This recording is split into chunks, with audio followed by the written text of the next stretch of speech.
What in the blue hell does Michigan think it's doing going after Kalen DeBoer and Kenny Dilligham? I think you know that they know that we know what they're trying to do, but we're all trying to tell them this is not the way to do it. And an interesting note on Oklahoma and Alabama, not to bury the lead, but your mans will be at the game, covering the game. I expect it to be a madhouse. I expect it to be the Super Bowl. And I'm very excited to talk about that and other things with our chief Q&A officer, Kate, K8. Kate, how you doing? K8, yeah. Mm-hmm. How you doing? I'm doing okay. How are you doing, RJ? I was better until I found out that they're bringing Chris Evans back out of retirement to do this Doomsday movie, to which I'm going, I don't really want to see Tyson Ritter on stage anymore. I don't. You're tired of Chris Evans's face. It's more like let Robert Downey Jr. and Chris Evans go home. And by that, I got another take on this. I know people they understandably are excited about Chris Evans, and they are very excited about Robert Downey Jr. I feel like if they could bring Chad back from the dead, they would do it because it's Disney. And they're probably already experimenting with it with their AI and all this other BS. I was just like, come on, leave it alone.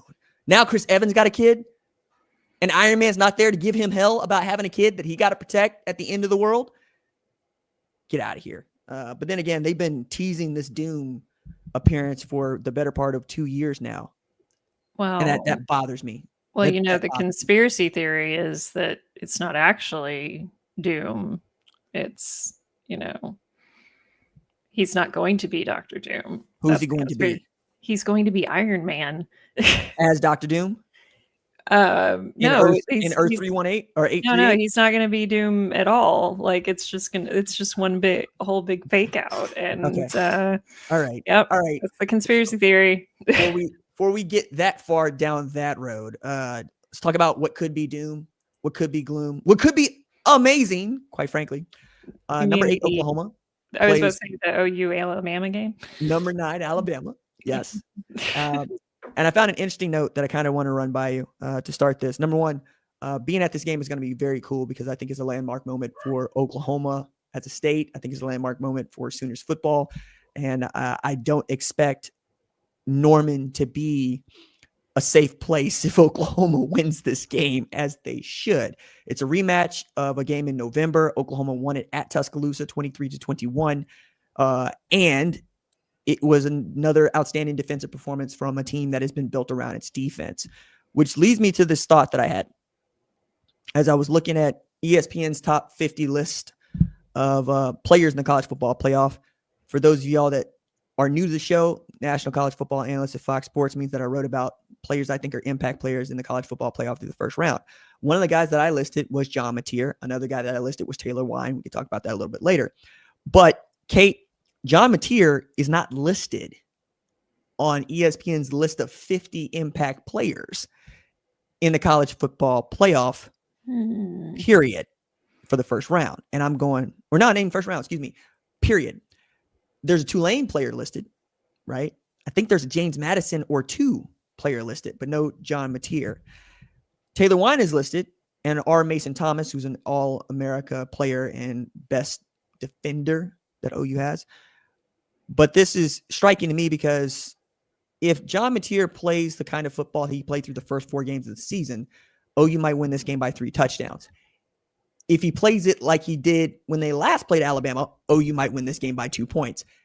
That is to say, it is rather interesting to me as a guy who covered the sport for damn near 20 years now, that the quarterback at Oklahoma is not one of the 50 best players among 12 teams at any time, let alone in the college football playoff.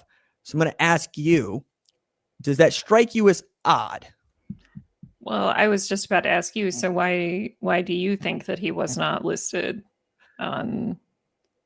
Because he's played like crap the last 6 games in particular. I mean, the LSU game for me is an outlier. He threw for 300 yards plus in that game, but one of those passes was basically routes on air to a busted coverage, wide open Isaiah Satanga.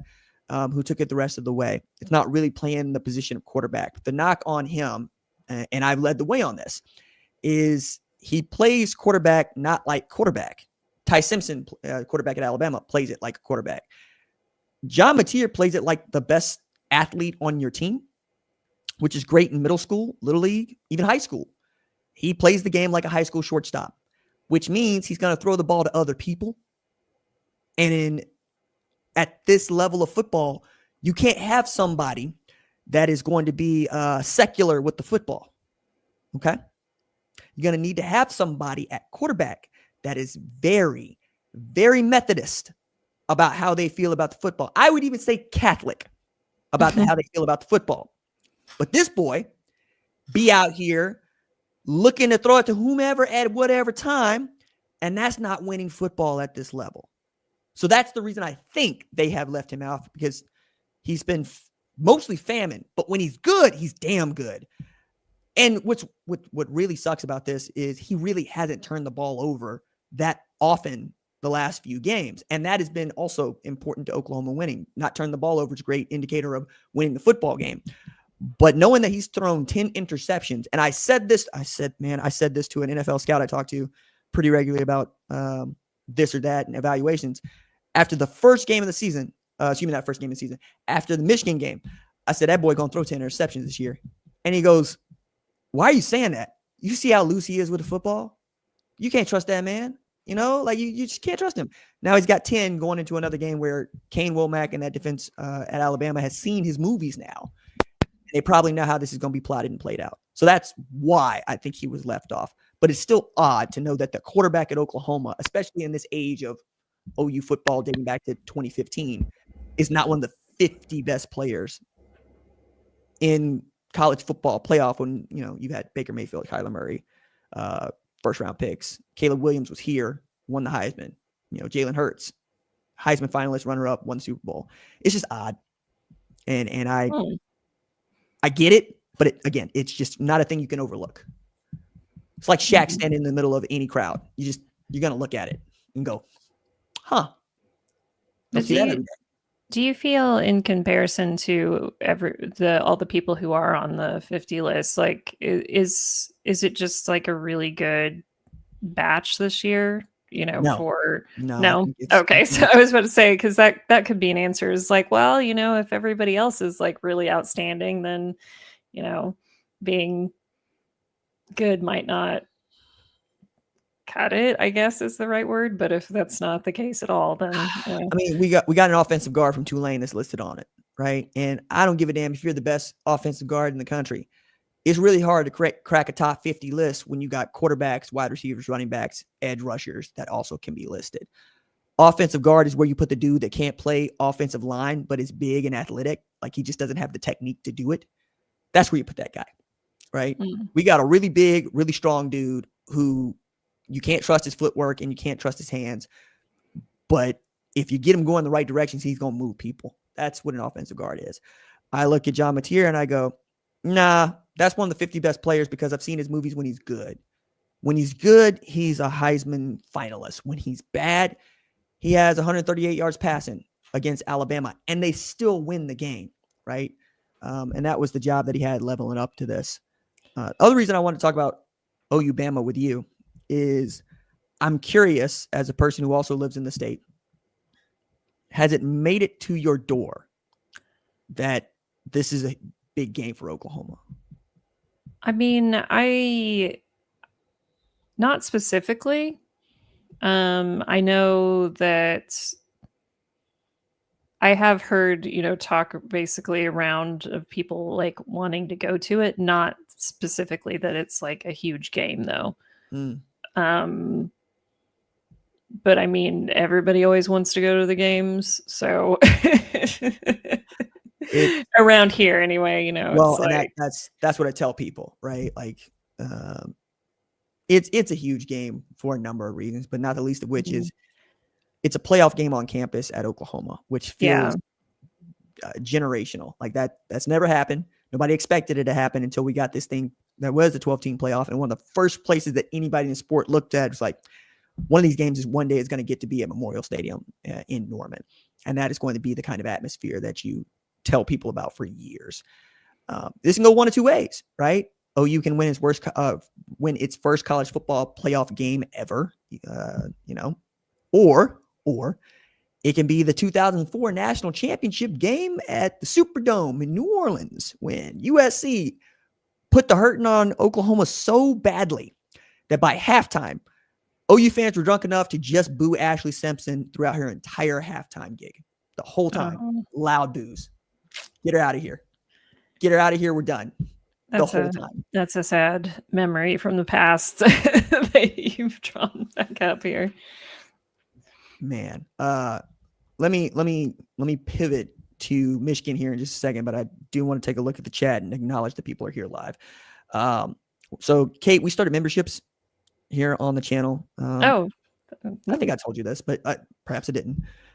Where folks can take an interest in what we're doing, and I got Life's Lottery here saying I like my anonymity, so the join thing kind of ends that with the privacy rules. You're good. See you sometime at the garage. Bring your own 1/4 scale slot race car. Oh, okay. Yeah. I hear you on that, and I appreciate you saying it because anonymity seems to be a big deal to a lot of different people. But me as a person whose face is everywhere and whose name is everywhere, that don't really wash with me, but I appreciate the love. That's the plug for the memberships. You can take a look at that. We'll have stickers. We'll have ways in which you can interact on with me and in the comments in ways that some of y'all have come to really enjoy. And this really comes out of a raucous community in the comments and me going, all right, let's see who I need to talk to and who I don't. Kate is a member. Actually, the whole family is a member because I also get to do that too, which is fun. Kate, I want to pivot to Michigan real quick. Can I ask a question about Bama and OU? Sure. So how is a bunch of people not getting a bunch of Bama pies and, just like lobbing them at, I don't know, just Kate, something I was had thinking a Bama about. pie? I actually don't think I have. Yeah, if you had a Bama pie, you wouldn't lob it nowhere but your mouth. Oh, I see where you're okay. I was going to say. Yeah, I feel like this is a Bama pie on hating people. No. It's like showing up with the pumpkin pie and saying, I'm going to throw it at this person. You better throw that back at me. Or it could be like in gift bags for the Bama player, like Bama players. now you're taking it too damn far. Like, this is hostile territory as far as Crimson Tide is concerned. Like it says crimson and cream over there too, but this is a different kind of crimson, this is a different kind of cream. And I'm going to also remind you that, Alabama ain't come to Oklahoma and won a football game in some time. That was another thing I was kind of reading. I'm like, man, Alabama probably does not like to come to Oklahoma. Nah, but in the Orange Bowl, they absolutely waxed that ass. Like I remember that game. Quentin Williams went 8. So Quentin Williams was by the end of the game, Kyler Murray had thrown for 300 yards, 100 yards rushing. By anybody's standards, that's a great, phenomenal performance by a quarterback. In the post game, Kyler Murray looked like he'd just been dragged through the wars. Like jersey was green. He had blood on it. He was dirty. He was disheveled. He was depressed. And that was because Quentin Williams was just in his lap the whole time. Just 290 pounds, a pissed off man coming straight after Kyler Murray's 5'10", 200-pound behind the whole time. And then what made it worse for me is Josh Jacobs was returning kicks in this game. For those of y'all that don't know, that dude that be running through people at the Green Bay Packers and was a first-round pick with the Vegas Raiders, whose jersey I got signed over here, that dude is from McLean, up north Tulsa Public Schools. Oklahoma could have gone and got him. That boy held up his national signing day between Missouri and Alabama because he got a late phone call from Nick Saban and hold up, we might have a spot. And he made everybody sit there for an hour, 2 hours before he picked between Missouri and Alabama, as Alabama was a hope and a prayer. Ends up at Alabama. Nobody expecting to do much. He pops up returning kicks, and Robert Barnes is behind, comes flying like that, like he's about to do something. And then Josh Jacobs ran him over. It is one of the most savage offensive hits that I have seen from somebody carrying the ball in quite a long time. And that, for me, encapsulates the last time that Alabama was able to beat the hell out of Oklahoma. but that's a different regime. That's Nick Saban. You know what I'm saying? Nick Saban, who would look at Josh Jacobs and say, yeah, all right. I'll also remind you, Josh Jacobs didn't get the most carries on that team. Many people thought it was Damian Harris. But when it came for John Gruden to go pick a running back to build his offense around, Nick told anybody that would listen, especially John Gruden, Josh is the guy to go get. And Josh has been playing Pro Bowl football ever since. That's my favorite story about Alabama beating Oklahoma. Now, again, we from here. I realize we are absolutely from here. There's some people like you who understand. There are people that are also from here. They're gonna be like, nah, I root for Oklahoma State, and I'm like, what's Oklahoma State doing in December? Nothing. You know what I'm saying? Like, for real, you just go sit this one out. What you Switzerland? Sending terrible emails to their alumni association. What's worse is, like, I love their hire. I love Eric Morris as a hire there. And I think Drew Mestamaker's going to come up there and they're going to have a lot of fun throwing the ball around again. But now ain't the time for you to wave your big orange flag. Now's not the time. Yeah, I say this to TU. You know what I'm saying? Now's not the time for you to go rain Kane or whatever. There's 4 million people in this state, and all of them need to be wearing red on Friday. All right? That's just what it is. Plus, it's Alabama. You know, Alabama's the empire. How you gonna root for the empire? You collect a check? You know what I'm saying? Is your family on Andor? Did I not know something? Because I got all sorts of questions. You know, like, you come from a whole generation of TIE fighters, just like those families that wore the gray onesies in that one Civil War. Make me understand. I'm just saying, now's not the time for them to be flexing those credentials. Kate, you are up on Sharon Moore, Michigan, not having a head coach. Yes. I am familiar with the fact, yes, that Michigan does not, who's going to be the next head coach of Michigan is the number one question, right? That's yes. Because sorry, go ahead. No, they're going through it. You know, I mean, we can talk about it. We can talk about it. They're going through it. I mean, and I've covered this subject pretty regularly, only stating what we know to be true and what has been said by Michigan, what has been released by police in the investigation around Sharon Moore. But in the football sense, they don't have a head coach.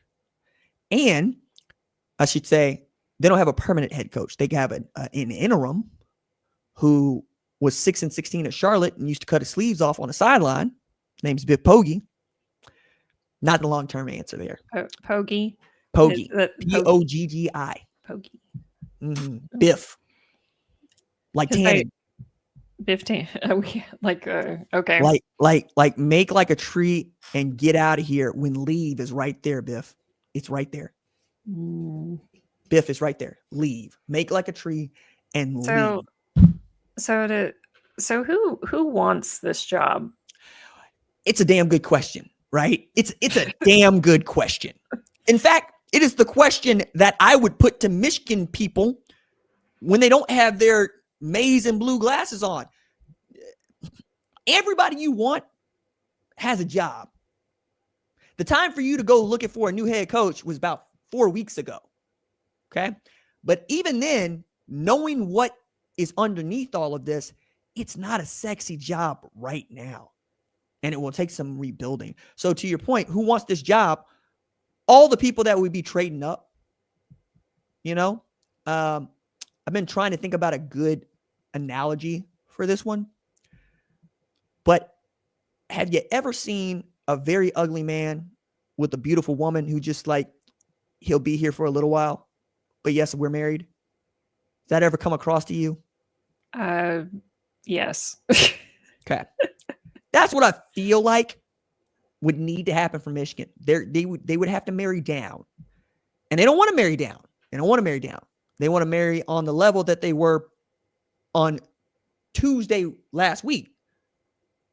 Not on Wednesday afternoon. Tuesday last week. I mean, you can pick whatever you want to go chase and everybody say good luck. Even as other people are married, you're going to be trying to break people out of marriages to get them to marry you. Single people are much easier to marry. And you know what, Michigan? There ain't a whole lot of single people out there that want this job. Because it's like, wait. Y'all got $30 million in fines that you're fighting from the NCAA. Your last offensive coordinator before Sharon Moore is a guy named Matt Weiss, who has been charged, indicted by the Justice Department for hacking and holding thousands of student athletes' personal information on his computers inside of Schembechler Hall on Michigan's campus. Okay. You got Connor Stallions, who led your cheating operation. And now you got Sharon Moore, who was having an intimate relationship with a staffer for 2 years, according to the staffer. You've also hired a law firm to go run a microscope up your behind to do this colonoscopy, and has carte blanche to ask anybody associated with the program any questions they need to ask. Now, whether or not they get answers. And then you have an alumni base and a fan base that is absolutely positively pissed off at you. Now you want to hire one man to come in to take over in the midst of that mess. So I'll give you the question back, Kate. Who wants this job? Oh, I have no idea, but they're probably a masochist and like a challenge if you know. Oh no, So, there's probably somebody out there that's like, you know what, I can make Michigan rise from the oh ashes. yeah. Oh yeah. No, this is a sport that is populated with maniacs, maniacals, people that believe that they are the one, right? Like that complex is not that far fetched. And football programs take on the attitude of their head coaches, take on the mannerisms of their head coaches. So that's the other thing you're looking at here, which brings us to Kalen DeBoer and Kenny Dilligham. Oh, sorry. Right? It's simply, they've identified Kalen DeBoer as the guy they want. You might know that Kalen DeBoer is coaching a football game of rather large magnitude on Friday night in Norman, Oklahoma. Also, what can you offer Kalen DeBoer that Alabama can't? And by the way, Alabama gets to say, we don't have that mess, and we can give you literally everything else they have. You have it, in fact. We're paying you a lot of money. We take care of your family. You can afford the best players, and you are the head coach at one of the blue chip universities, brand new universities in the history of the sport. Everything that Michigan will be able to say. The only thing that you could do after Kalen DeBoer says no, by the way, Kalen DeBoer has said, I'm coaching at Alabama, and nobody believes him. So there's that. Then you got Kenny Dilligham, who's at Arizona State, who is 38, 39 years old, and also coaching at his alma mater, and he loves it. He loves being the head coach at Arizona State. They were good last year. They were good this year. He seems to have it under control, and they love him. Can Arizona State offer what Michigan can offer from that money, blue chip, standing standpoint? No. But again, you're leaving a happy place, a good place, to go to an unhappy for a nuts place, basically. Yeah. And it's a tough play. And how does this sort of work out with, because I feel like all of this, controversy, all of this drama, for lack of a better word, has got to have a pretty negative effect on the players who are like, is anybody you think looking to jump ship, Yeah. So this is to make sure I get this particular quote correct, because I was not going to bring it up unless you asked the question, because I've been really trying to talk to Michigan fans in such a way that I would like to be talked to. And to hear some of the things that they've had to listen to and endure just feels beyond the pale. Like I wouldn't do that. So Jordan Marshall is a tailback at Michigan. Jordan Marshall was the only healthy tailback the only healthy of the 1-2 combo to finish. Really great dude. Can play the game at a high level. So before Michigan played Ohio State, which is the last Saturday in November every year, Jordan Marshall was asked how he would compare Sharon Moore to the Ohio State coaching staff. And what he said was, quote, the best head coach in the Big Ten in college football, and how he carries himself and how he puts himself over the team. And it's about the culture. He said that about Sharon Moore 2 weeks before Sharon Moore was terminated for cause. The cause, you know. Mm-hmm. So that dude, among many others, is pissed off and mad. The feeling that Biff Poggi actually said most of his players gave to him was they felt betrayed. And I've had people in the comments go, it's Sharon Moore's wife who should feel betrayed. Y'all lost a head coach, big deal. And I'm going, nah, it's not that simple. It's not that simple. You're asking these players to go bleed for you, to get into car wrecks for 80 plays, 12 games a year, and that's not counting practice. On the say so that you are a good man and that you will also help them become good men who reach their hopes and dreams. Sharon Moore is also the dude that, and this one got to me. Katie's the first black head coach at the University of Michigan. Don't mean a lot to other people, meant a hell of a lot to me, right? Mm-hmm. Also the dude that said, I don't see color. His wife's white, his children are mixed. And I had the immediate thought that, well, it's going to be hard to ignore that now, brother. It's going to be hard to ignore that now. So you have all of that circulating. And by the way, Michigan has to play your favorite team on December 31st in the Cheez-It Bowl. Oh, really? Oh, yeah. Oh. So, air quotes, Kate's favorite team is Texas. Air quotes. I had said if they decided they didn't want to play in that game, a la Notre Dame pulling out of the postseason, I would be for it because their entire world has been flipped. This is all anybody's going to talk about, right? It doesn't matter how you play in this game against Texas. It doesn't matter what you know or what you don't know. All that is going to go on around them is gossip, chatter, and Sharon Moore and Sharon Moore and Sharon Moore. Also, since he got fired, they've had 30 days to just enter the transfer portal if they want to, like carte blanche to do whatever they want. So you're still watching the clock on that.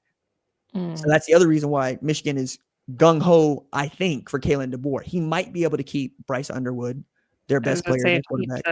Trying to keep players.